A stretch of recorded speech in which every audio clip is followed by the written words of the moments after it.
Now we get to the outskirts of Dhaka.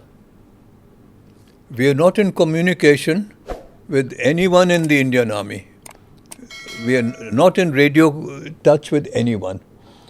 We can't speak to anyone somehow. Out of range, this, that, and the other. We get to a place called Mirpur Bridge, which is outskirts of Dhaka. And we dug in. We said, we can see Dhaka in front. On the radio, we are hearing announcements from Manik Shaw to say, surrender. I ask you all to surrender. We'll be given Geneva Convention treatment. We'll look after you. Why do you want to give your lives? Please surrender. Not once, not twice. He repeated it about 6 times. You know? Yeah. I'm asking you to surrender. My brigade commander was a chap called Brigadier Clare. He's also a Sardarji. And my GOC was General Nagra. Huh.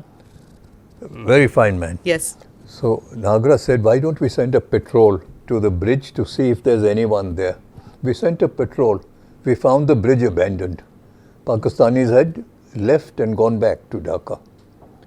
There was a telephone there. So one of those telephones you revolve like this. So the reply came from the other end. Headquarter Eastern Command here. Headquarter Eastern Command means Headquarter Eastern Command, Dhaka, not India. Yeah, sure. Brigadier Clare said, can we speak to General Niazi, please? Who's calling? He said, we're from the Indian Army. General Gandharv Nagra would like to speak to him. Now, Gandharv Nagra and Niazi had been in college together in Lahore. Old friends. So, Niazi came onto the phone and he said, hello. He said, Abdullah, he's Abdullah Niazi, AAK Niazi. Abdullah, this is Gandharv here. Gandharv, where are you? He said, I'm at Mirpur Bridge. We are waiting to come in. We are hearing Manik Shaw's request for you to all surrender, but we are not receiving any reply. We are not in touch with anyone.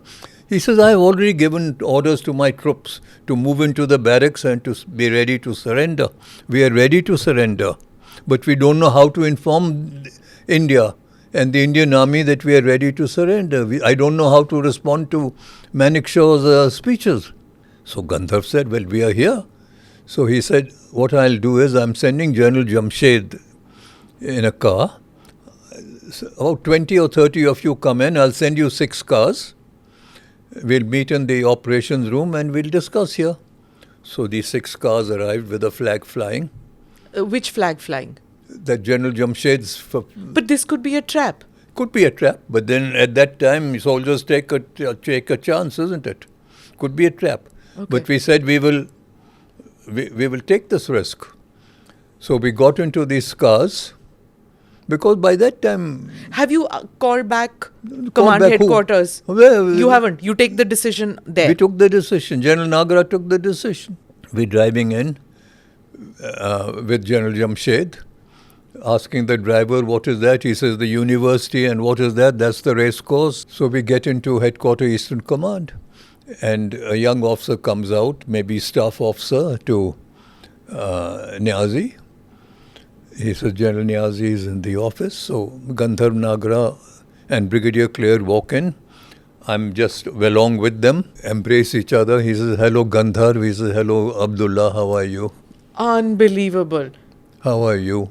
So he says, हम तो surrender करने को तैयार हैं. We have lost the battle. I've ordered the troops into barracks.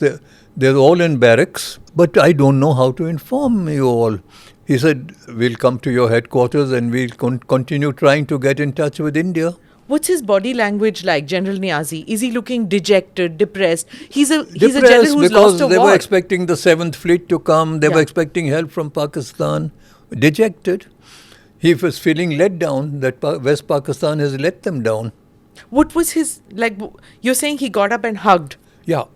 And what did he say? Old schoolboy friendship, you know. Really, then we got into... Was he armed? He had his revolver. He had his revolver? Yeah. Okay. We were all armed. Okay. Somehow or the other, from his office, through one of our channels, we managed to get through to Shillong. Passed a message there to General Jacob, Chief of Staff, to say, we are already in Dhaka, we are sitting in Niazi's office. He's ready to surrender. But he doesn't know how to inform you, and we are not in touch with anyone either. So he said, let me tell the army commander. So he spoke to General Aurora, and they said, Jacob said, I'm coming down by helicopter. I land there, and then set up a meeting between General Niazi and me. But General Aurora also came. No. For the surrender? No, no. Surrender hasn't taken place yet. Hasn't yet, yeah. So, set up a meeting for Jacob and General Niazi. And Niazi. So the two of them sat in the office and they had a powwow. And he said, we are ready to surrender. So he said, then I'll ask my army commander to come down, and then between you and the army commander, you sign the documents of surrender. So it was decided that 4:30, surrender ceremony will take place at the race course in Dhaka. All the 90,000 troops there will parade. General Niazi will hand over his revolver to General Aurora. The troops will put their weapons down and surrender. And then the surrender ceremony will take place, for which General Aurora arrived for the surrender ceremony. General Aurora, General Jacob, the naval gentleman, Harvey, they signed the surrender. I was there. And then... You were there when the surrender thing? Yeah, I was there. Yeah, okay. We were all there with Niazi and all at that time. Then... What was the mood in the troops who have to put down there? Very sad and dejected. But what can you do? Some are victors and some are vanquished.